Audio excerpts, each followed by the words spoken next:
I'm David with D&M Supply. Today we're going to talk about replacing your rake teeth on your New Holland rake. I've got one here that's got a couple broken off, and it's pretty common. You take a look right here, there's 3 that have broken off in the past seasons from just fatigue. It's just pretty normal wear. These 3 are broken off, so we're going to replace those. And hay season is going to be here soon, so we need to go ahead and get ready to take care of that. Now's a good time to do it instead of when you're in the field and you got hay on the ground. It's not the time to do it. But these are just 9/16 nut, single nut on there. Sometimes these are rusted, and that's why we have new clips, new bolt, and a new tooth. If sometimes they'll break off when you try to take the nut off because they're so rusted.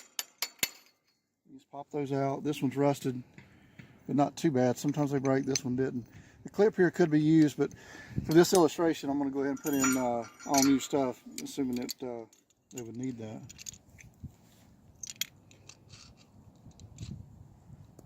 This is a new clip, new tooth, and this goes in just like this. A little notch.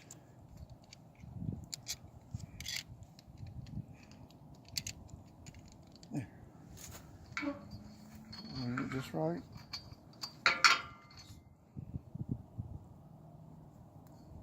Washer.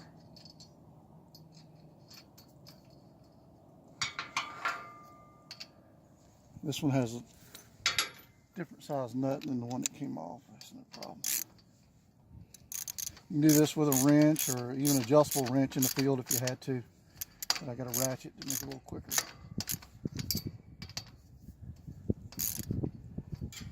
Good and snug.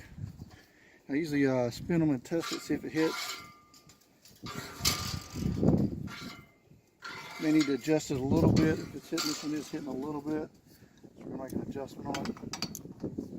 See where it kind of slid back a little bit. That's what I want to have happen.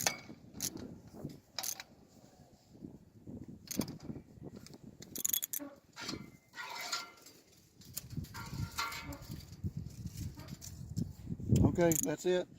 And if you need new teeth, new clips, anything for your New Holland rake, check out our website with the link below. We have all those available in a variety of packs. We got 12 packs and 25 packs, or even 100 if you needed to do all the teeth on your rake. Thank you.